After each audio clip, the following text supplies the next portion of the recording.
Hello again, everyone. This is PC Delta Link, back with our Enigmatica 2 Let's Play Normal Mode, episode 28. The re-recording of episode 28, because as I said in the previous episode, we had some files corrupted and we lost episode 27 and 28 along with some other footage from our gameplay recordings that was lost. But anyway, I'd talked about that enough in the last episode. Let's move on. So, last episode, at the end of it, we had just imported our chest from our our void miner, with this import bus, into our ME drive and the 16K storage cell. So now, I'm going to show you how you access and interact with the items that are stored on these cells. So the first thing you're going to need is what's known as an ME terminal. And here's one right here. And I'm going to show you the recipe. It's an annihilation core and a formation core, and a logic processor, and I'd shown you how to make all of these in the last episode, along with an illuminated panel. And this is this is kind of a strange recipe. 3 quartz glass, 2 glowstone, redstone, and iron. And that gets you 3 of these, so at least you get multiple per crafting operation. So, we're going to take this terminal and this cable. And so we're going to put this 1, 2, 3, 4, 5, 6, 7. Okay. We're going to put this right on here, and we're going to attach this terminal to it. Just like that. And hey, we got an achievement for doing a thing. So now, if you open this terminal, look, there's our items. So, this is where Applied Energistics starts to be really awesome, because instead of having a huge cluttered chest full of items, you just have all these resources, and they're just nicely enumerated. You don't have multiple stacks hanging out. You can sort this by name, you can sort it by number of items, by mod.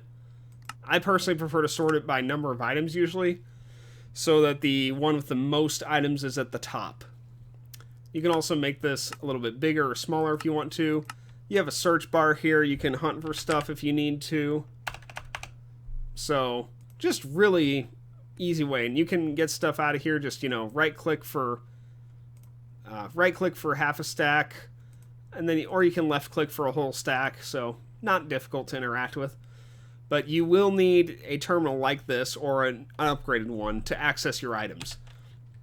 It's also very important to note that since these are now stored as basically electronic data on this storage cell, and this runs off this cable with the energy acceptor and this network here, if you lose power for whatever reason, you have to be able to maintain a power supply to look at your items. If you do not have power, then this network, all these cables off the energy acceptor, this shuts down, and you won't be able to look at your items. So everything will go dark, and actually, we can just do that, and see, nothing's here. You can't see them, you can't access them. You can take the drive out, and this is what actually is holding your items. You could put it somewhere else, but again, you can't really access it without that. So, okay. So, just something to keep in mind, make sure your power supply is consistent or won't be interrupted. So, alright, the next thing we can do is we're going to take this terminal back, and we're actually going to get a wrench to help with this. And this is, you can make one of these from Certus quartz or nether quartz. It's the exact same pattern, just 5 of the respective crystal. And this is the wrench for Applied Energistics. And we can just right-click this terminal, or shift right-click, sorry. There we go. And that picked up the cable, which we'll put back on there, and the terminal. Now, you can upgrade this terminal. This is not the only terminal there is, so we are going to use it to get a crafting terminal, which is right here. And this takes a calculation processor, the ME terminal, and a crafting bench. So, let's grab a calculation processor, which, there it is. It's like, I thought I had one. Get our crafting table. And this can be pretty much any variation on it, and just take the ME terminal and the calculation processor, and there we go. ME crafting terminal. So this we're going to throw back on here, and now if you look at this, now it has a little crafting terminal in here, crafting table. So you can take your items and you can just use it as a normal crafting grid. And if there's enough of them to create whatever item you're trying to, it will keep automatically restocking it as long as it can. So see, we literally just created all the litherite blocks we could, and you can put them back in here and take them back and, yeah, just drop them back in the table. So you can take items out, drop them in, and it's just super easy to interact with stuff. So that lets you basically turn this into a giant crafting grid, which is just handy to have. All right, next thing we're going to talk about, and this is probably something that is the more complex part of this mod, but it's definitely worth getting into, is this mod is not only capable of storing just thousands upon thousands of items, but this mod is also capable of auto-crafting and auto-processing or smelting or whatever of your different materials. So to do that, we're going to need a couple more items. I'm probably going to take this. So the first thing you're going to need is we are going to need an ME interface, which is this block right here. And this is created by, I'll show you the recipe, 4 iron, an annihilation and formation core, and then any glass, just 2 pieces of glass. And that gets you an ME interface. This can also be used in this table just by itself to get a flat version of the ME interface. They do the same thing, basically, but one is just much easier to handle and put onto machines. So like right here is the normal ME interface, and on top here of this alloy smelter is the flat version of the ME interface. But they are both the same thing. So if you look in here, this is the same thing that this thing has. So alright, now what you do with these is you will need what is known as a blank pattern, which I have a couple laying over here. We're going to need these 3. So I will show you the recipe for this. This is a Certus quartz and glowstone and some quartz glass and some iron. And you will need a fair amount of these eventually. You don't have to start off with a lot of these, but you will need a decent amount of these eventually. So get familiar with that recipe. And I will show you what we do with these and how we do them. So we're going to need what is known as a pattern terminal, which I got to look for the recipe for that. I bet it's from... Okay, we're going to need a logic processor, yeah, formation, annihilation core.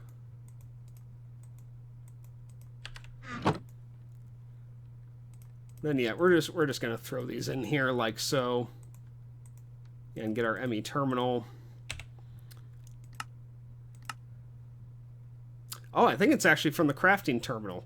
So actually, we can do this a little bit easier. So we're just going to pick up our crafting terminal, just like that. Let me look at the crafting terminal. Yeah, here's our pattern terminal. So you just need a crafting terminal and an engineering processor to get the pattern terminal. So we're going to take our engineering processor, which we've got one right here, and throw that like this, and there's our pattern terminal. Now this is different than the crafting terminal and the ME terminal. So if you come in here, you still have similar items. And I think, can you still craft in these? I think you can still... Yeah, you can. If you need to craft things in here, you can. So it does have all those functions. But you notice here it's got this little input and output slot. And this thing that says crafting pattern. So what we're going to do, and I actually need a few pieces of iron real quick.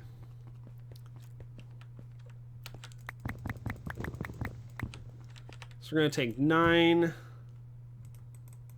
Yeah, we're going to take some iron ingots here. So we're going to teach this thing. We're going to put in 9 iron ingots creates a block of iron. Now, how this works is you take a blank pattern, you put it in the top slot, you have the recipe in here that you want, and then you hit encode pattern right here. And see, if you read this, it says crafts 1 block of iron with 9 iron ingots. So this is what actually teaches your system how to craft the item. So if we come over here to the ME interface, we can drop this pattern here where it says pattern. And if you look at it, it shows, if you hold shift, you can see it turns into the block of iron. So it's an easy way to see what the pattern is at a glance without reading it. So now this machine, this place knows, if we go to Craftable, See, it shows block of iron to craft. However, we're not quite ready to do that just yet. We need one last piece before we can do this. So we taught the system how to create it. We taught it that it takes 9 iron ingots to craft. And I'm actually going to throw these 9 iron ingots in here. However, we need what's known as a crafting crafting storage. So this is from a crafting unit. Now this one is fairly expensive. This is 2 calculation processors and a logic processor. So a little bit micro-intensive on managing all your inscribers next door. So you'll need one of those, and that gets you the crafting unit. And then for whatever size you want, and this is just like the storage cells, you have 1K, you have 4K, 16K, 64K. So whatever size you want, we're going to do a 4K. You'll have to craft that storage component as well, which we've gone over those before. So you simply take that, combine it with the crafting unit, and that gets you your crafting storage. Whatever size storage component you have, that gets you that size. So if we have the 64K one, we can make a 64 one. Now the last thing you need is you need what's called a molecular assembler. This is the block that actually does the crafting. It assembles your items. And this is 4 iron, a formation annihilation core. You see a pattern here on how often these are required.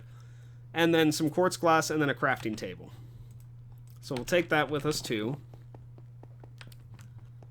And this we're just going to put right down next to the ME interface right here. And you see when they're powered, they have little glowing texture bits that are running in them. So now, we also need to connect our crafting storage to this. And let's see, we can just put it really anywhere right there is fine. Oh, but you know, our system suddenly went dark. So you see this says device missing channel. So we're going to get into this real quick, see our system's offline here. So there is a system known as channels in this mod, and you can only have a certain amount of items on one system. So, and you can't really see it with this glass cable. So there is a different cable known as smart cable. And I'm going to show you the recipe for this. It's, again, kind of annoying to get a hold of. But it's your glass cable with a piece of wool. And that gets you covered cable. And the covered cable, you take a piece of redstone and glowstone, and that gets you smart cable. We'll get into this recipe down here a little bit later. So, and this is also why... oh, I don't have... Oh, what? I had some sheep here, but one of the fence pieces is missing, so they all got out. And there's one here. One here. I don't know. Okay, who knows where they ran off to. But, I had some sheep out here for the purpose of gathering wool. And I collected them with this... I don't think I went over this yet. I collected them with this golden lasso from Extra Utilities 2.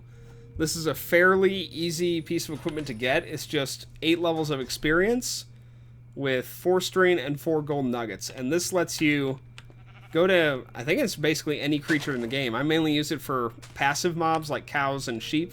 But you right click and it picks them up. And you see it says sheep. And then you can take them over to wherever you need them, like in this case to this pen, and just leave them in the pen. And he already is wandering out of the pen again. Yeah, I don't know what happened to my piece of fence there. Wow. So yeah, who knows where all my sheep went. But that's why I had them, is because you are going to need a pretty good amount of wool for all these cables. That's why I see we have 35 wool in here currently. Okay. So moving on, we're going to take this smart cable, and I'm going to show you kind of how this works. So we're going to place this down. You got to give it a sec to... Oh, is it not? That's kind of strange. It should be... It should be showing how many channels we're currently using. Maybe because it's offline altogether. So, you see though it says 0 of 8 channels. So it tells how many channels are being used currently on the system. Right now it says 0, I think because it's offline. So we can only have 8 items on these channels at once. So some items count as 1, some don't count at all. But the crafting storage is 1. We have an import bus here and an import bus here. That's 2 and 3. These ME interfaces on top are 4 and 5. This is 6, the ME drive. The screen here is 7. The molecular assemblers do not take channels, but the interface does here. So that's 8. So there's 8. And here we have another import bus, and that's 9. So we are over our 8-channel limit, and when that happens, it just shuts the whole network down. So we're going to pick up this import bus, and then everything should turn back on. Yes, see, we're back in here. We have access to our stuff. And yes, now if you look, you can see these colored lines on the cable here. And it says we are using 8 out of 8 channels. So now if I get rid of, say, let's get rid of our crafting storage here. Oh gosh, I can't carry it. Let me get rid of some stuff. That's fine. That's fine. So now if you look, we're now at 7 out of 8. And I can pick up the ME interface. And see, now it turns off another line. Now it shows 6 out of 8. So smart cables are a way to see in a real-time method how many channels you are using at once. So we're just going to plunk this back down and see it immediately turns back to 7 out of 8. So alright, let's get our crafting storage back down. We're going to put it just right here is fine. We're at 8 out of 8, but that's perfectly fine. We can do 8 out of 8. So now, if we go over to Craftable... Oh, I picked up, when I destroyed the ME interface, I picked up the pattern. So here we go. We put the pattern back in here. So now if we go to Craftable, you see it has our block of iron. And we're going to say craft 1. And crafting CPU, this is what determines the crafting itself. So, yeah, just hit start. And then it will craft it from whatever items are in the tailor and however many you ordered. So see, there's our block of iron right there. And you just hit X to clear this pattern off the pattern terminal. So then I could immediately just take this and get the 9 iron back and throw that in there. And see now, if you have a craftable blueprint, like in our ME interface over here, but you don't have any in your terminal, you see it will default to craft in here. It will offer the option to create that item. So now we're going to get into a little more of how to do auto processing. This is basically how you do auto crafting, and we'll kind of go back to this a little bit later. For processing, it's a slightly trickier thing. So what we're going to do, and I'm on the wrong screen. Let me have some pieces of iron here. So if we go to our sag mill right here, we put in our piece of iron ore, and you see we got pulverized nickel, and we got 4 iron. Normally I think you get 2, but we have these end steel grinding balls that are giving us extra. Yeah, see, there we got 2. So here's kind of the tricky thing about, and you click this crafting power to go to processing pattern. This is what you use for furnaces, pulverizers, anything. So we got a piece of nickel there, which is a chance from iron ore. So if I come over here to iron ore, if we go over to the alloy smelt, or the sag mill, and go a long way to find the sag mill one, here we go. You see we have a chance of nickel and a chance of tin, 5% and 10%, and then 2 iron guaranteed. When you create a processing pattern, like we say that an iron ore equals 2 iron,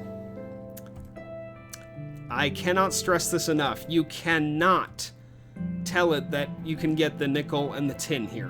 Whatever you tell this pattern that it creates, it has to be 100% what it is guaranteed to get every time. If you don't, then if you tell it that, yeah, it creates a piece of pulverized nickel and the pulverized iron, then when it tries to process the iron, it will hang up and just sit there and stall forever until it gets that piece of nickel, which it won't, because it doesn't drop 100% of the time. So you can only teach patterns to this system that you will 100% get during your crafting operations. So alright, we're going to take this create 2 pulverized iron with iron ore. We're going to put this in the interface above the sag mill. So we just taught the system that it can run iron through this sag mill and get 2 pulverized iron, and we're actually going to demonstrate that. So I'm going to X this off, go to Craftable, and we're going to say, yeah, make 10. So if you come over here, you'll notice it did put 5 in here. And there we go. And it got more than that just because these end steel grinding balls gave us extra. But you can see the import bus is slowly pulling these items back into the network. And it is going up in real time. So, okay. Simple enough. Now, about the smithing pattern. So we're going to teach it that a piece of pulverized iron creates an iron ingot. We're going to take our other blank pattern and do that. And see, there we go. Now, another thing I should note real quick. We had said that 1 iron ore creates 2 pulverized iron. You can do less than the recipe. If you wanted to, you could say that 1 iron ore created 1 pulverized iron. There's nothing wrong with that. It'll end up using more ore than it needs to for the recipes, but it will still work, is the point I'm making there. But again, you can't tell it that it creates more than what it actually does. You can do less, though, and you'll be fine. So, alright, we're going to take this final pattern we created for the iron ingot, and we're going to put it above our alloy smelter here. And then we're going to ask it to craft us. We have 24 pulverized iron in here. We'll ask it to craft 24. Why not? Just to get rid of this entirely. And so you see it very quickly drops them all in here. And the system will again start pulling out. If you come over here and you click the crafting stats up here, it actually shows you what it's doing, what it's crafting, how many it has left to craft, and how much time it estimates it's going to take. So you can do this as ways to see what's going on. And see, there we go, it finished. If we go back to our, if we go back to our system here, you see our iron, pulverized iron is gone, and we just have iron ingots. And you can do this in more complex pattern too. So say we just come over here and we say we want more iron ingots. Let's say we want 30. So you see it will say that we need 15 iron ore because each of those gets us 2 pulverized iron, and then that will be used for the iron ingots. So see, if we hit start, it's going to start getting our pulverized iron, but it will also start processing it into the iron ingots. So see, there we go. It's automatically creating this stuff. And see, it shows how many sub-ingredients are left. So we have 20 pulverized iron left to create, and then it shows that it's scheduled for 10 more iron ingots. And so see, it doesn't take long, it's just done a couple seconds. Now, where this crafting storage comes into effect, why you might want a decent size, more than 1K, I recommend 4K to start with, but you could probably get by on 1K if you're for some reason that short on resources. But crafting, for lack of a better word, this is the RAM of your system when it comes to auto crafting. And you have to have enough RAM for the system to be able to process the operation. So like, say I come in here and I say we want 500 iron. And, oh, actually it could do that if I had enough pieces. You see I'm missing, it shows that we don't have enough iron ore. But let's say I came in here and I said I wanted 2,000 blocks of iron. Okay, now if you look here, it says this uses 75,000 bytes, and we have 4,000. So the more you're putting into each crafting operation, the more processing power, the more RAM it takes to do it. So just keep that in mind when you're trying to craft some of this stuff. Now, next thing I'll show you is I'm going to actually show you the molecular assemblers at work. So we're going to tell it to craft. We can craft 7 of these blocks. And now if we come over here, you'll actually see them being made in the molecular assemblers. And it's actually already done. It does not take long for the crafting table recipes to be in here. So if we actually, yeah, see, there they are. There's our 7 blocks of iron. And we could just take all that back if we wanted to and drop it back in there. No problem at all. And that's kind of strange that it's...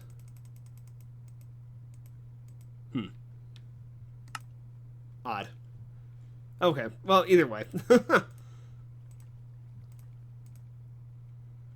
Yeah, I'm not sure why it's not clearing that, but whatever. Point being, you've gotten to see how this works. Okay, now we do have a bit of time left. So next thing I'm going to talk about is a way to get a more powerful network. So, as you saw here, we're limited to 8 channels, and these 8 channels are created from these cables itself. By default, the glass cables or the smart cables can handle 8 different devices at once. So, cool. But you think we need more than that. We have lots of machines in mod packs. We deal with a lot of different machines. And just right here we have 3. And over here we have 5. And if you think about having an import bus on some of these, you could almost double that instantly to 10. And then right there, you're already over your 8-channel limit. So you think, what can we do about that? Well, we can get these things known as ME controllers. These are slightly expensive.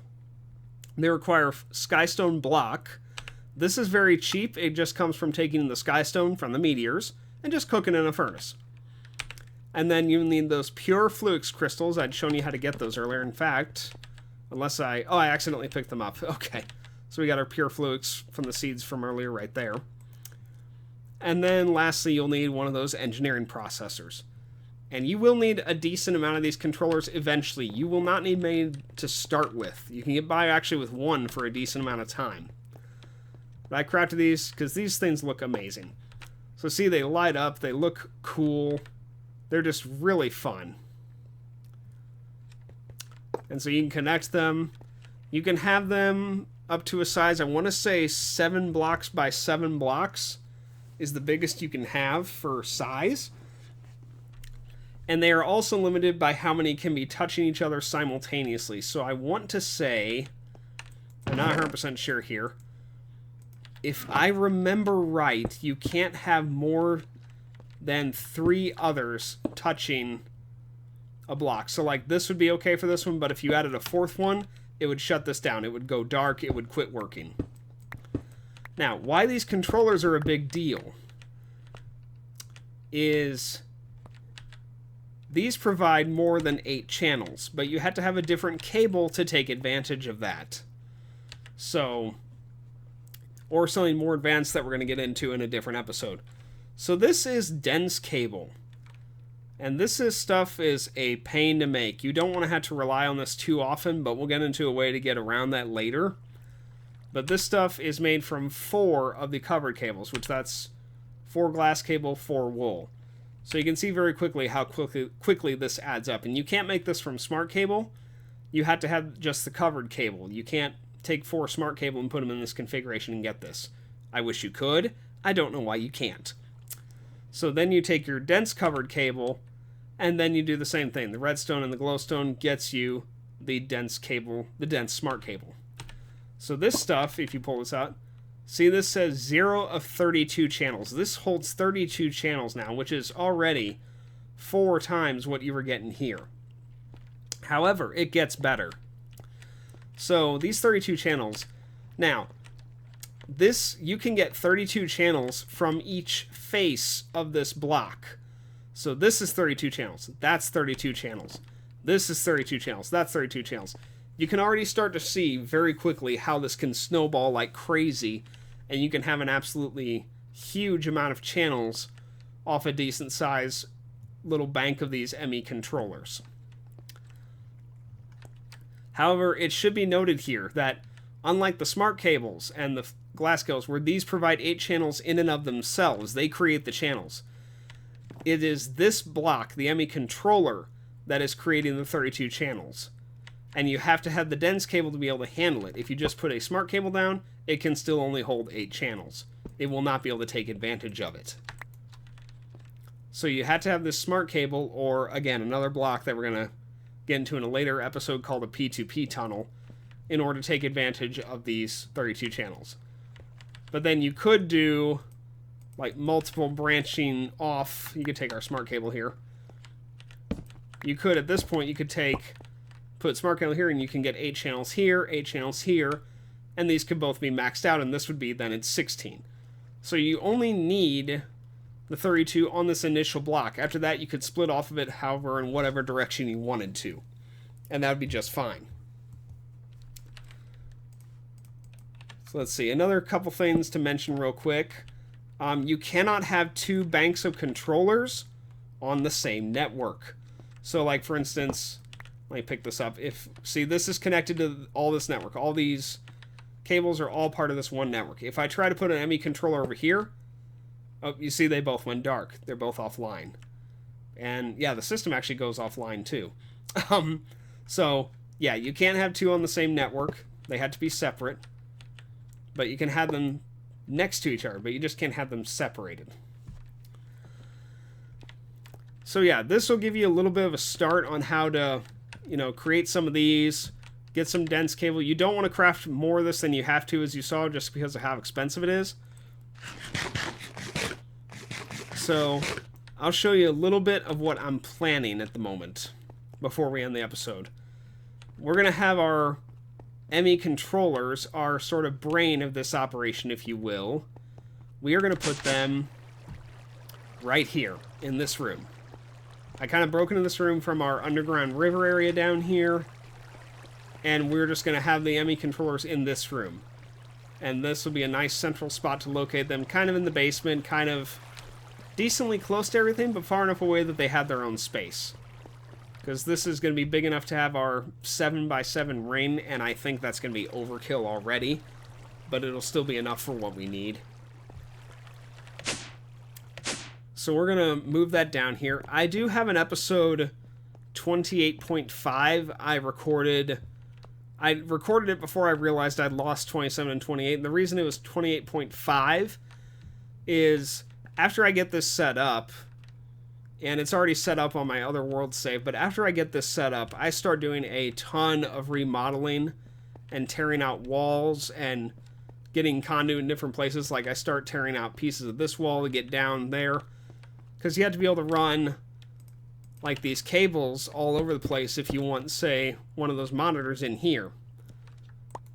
So there's a lot of work I do. I want a monitor here over this table, so we had to dig down through here to the underground area, and just so much tearing stuff apart. So I made a small half episode, if you will, since it really wasn't enough for a full episode, but it was just to show you kind of where I was going on creating this stuff so far, and how it was laid out before I buried it all too deeply in the walls, to the point where I wouldn't even remember what was what and what was connected to what. So yeah, that episode 28.5 I'll probably upload shortly after these both go up. But, yeah, I think that's going to be it for the moment. And again, I apologize that I lost those files and lost the original episodes. But I hope I've demonstrated decently enough how to do auto crafting, how to access and interact with your items on your terminal, how to get more channels than just 8, so you can have up to 32 currently, and how the channel system works in general, how each device normally takes a channel, and how it completely shuts down if it goes over that. And yeah, something else I'll mention real quick right before I leave. If you have one of these patterns and you want to clear it for whatever reason, if you want to reset it, just hold it in your hand and shift right click. And see, that makes it a blank pattern again. So if you messed up the recipe and you need to redo it, or if you just decide you don't need that recipe anymore, that's a way to get the blank pattern back so you can set it to a different recipe. Last thing I'll mention as well, now that I think about it, is, we had the energy acceptor. All of these cables and devices, the glass cables, will pass power through them, and items in the case of the glass cable and smart cable. So like these molecular assemblers, like this one doesn't need to be connected with our cable right here. It's powered even without it. It doesn't need it. Why? It gets power from the ME interface. So this cable here is not necessary. You see it's still connected and still powered. So you only need to power the ME interface to power these. So really nice.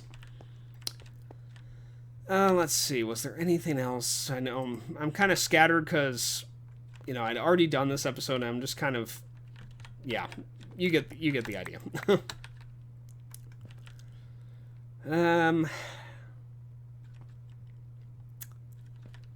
No, I honestly can't think of anything else right now that's super pertinent before I get to the next bigger episode dealing with this again, which would be episode 29. We'll kind of get into heavier micromanaging of this system and more potential of what we could do with it.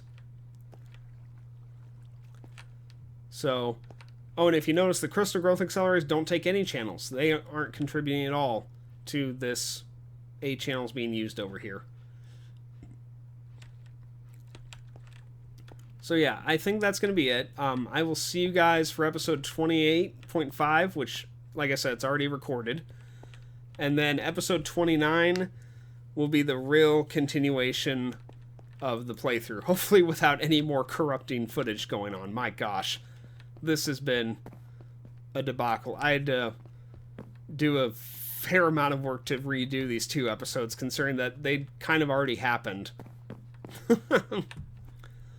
But again, if there's any comments or questions, by all means, feel free to ask me. I freely admit I am not super skilled with Applied Energistics 2. I spent quite a lot of time before I recorded these 2 episodes, originally recorded them, rewatching tutorial videos and playing around in a creative world to try and make sure I could get it connected right and knew what the heck I was doing for this. So yeah, I will do the best I can with any help you may need. So feel free to ask me. So alright, that's going to do it for today. We're at 37 minutes, and I will see you all next time, and I hope you all have a great day.